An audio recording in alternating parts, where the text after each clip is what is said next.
बिहार की राजनीति में नीतीश कुमार के एक फैसले से काफी सियासी उथल-पुथल देखने को मिली, लेकिन इस बात की काफी लंबे समय से चर्चा थी कि ईडी की कार्रवाई, ईडी का शिकंजा कभी भी लालू परिवार पर कसा जा सकता है, जिसमें देखा जाए तो लालू यादव, तेजस्वी, मीसा, राबड़ी सभी मुख्य नाम थे। इसके बाद खबरें इस बात को लेकर चर्चाओं का विषय बनी थी कि अगर इनमें से किसी की भी गिरफ्तारी होती या इन सब की गिरफ्तारी होती, तेजस्वी को भले ही डिप्टी सीएम पद छोड़ना पड़ता, लेकिन आने वाले वक्त में जो राजद के पास मुख्यमंत्री कुर्सी की दावेदारी थी, उस कुर्सी पर अगर तेजस्वी नहीं बैठते तो उनकी पत्नी राजश्री की ताजपोशी होती। इस बात तक की चर्चा चल रही थी, यानी कि जैसा कि पहले एलआर फैक्टर लागू हुआ था, जब लालू यादव गिरफ्तार हुए थे, उससे पहले उन्होंने इस्तीफा देकर अपनी पत्नी राबड़ी देवी की ताजपोशी करा दी थी। ठीक वही हालात बन रहे थे जब तेजस्वी पर ईडी का शिकंजा लगातार कसा जा रहा था। खुद तेजस्वी भी ये कह चुके थे कि लोकसभा चुनाव से पहले उन्हें गिरफ्तार किया जाएगा।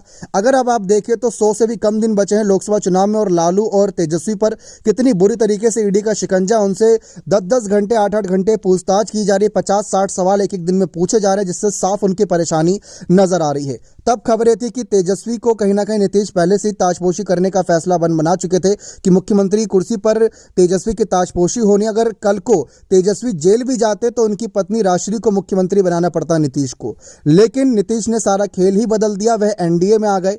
एनडीए में आने के बाद अब महागठबंधन के पास जो आंकड़ा था बहुमत का, वो ही घट गया।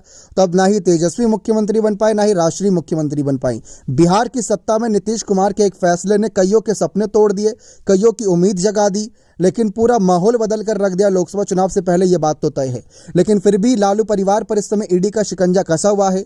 लालू परिवार कहीं ना कहीं चाहेगा कि उनकी छवि को साफ रखने के लिए किसी ऐसे चेहरे को आगे किया जाए जो जनता के बीच लालू परिवार का विश्वास बनाए रखे।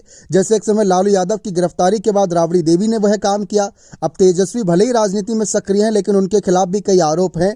उन आरोपों से बचाने के लिए हो सकता है कि उनकी पत्नी राजश्री ही आगे आए, और राजश्री भी कई मौके पर कहीं ना कहीं मंचों पर काम आई हैं, कहीं ना कहीं तेजस्वी के। उन्होंने कहा कि जो जाति आधारित बातें होती है वह तो मानते ही नहीं, क्योंकि तेजस्वी ने खुद एक ईसाई धर्म की महिला, कहीं ना कहीं लड़की शादी की, तो वह इन सब में नहीं मानते, बल्कि जनता को हक दिलाने का विश्वास वह रखते हैं, युवाओं की बात ज्यादा उठाते हैं। बने रहे चैनल के साथ। बहुत बहुत धन्यवाद।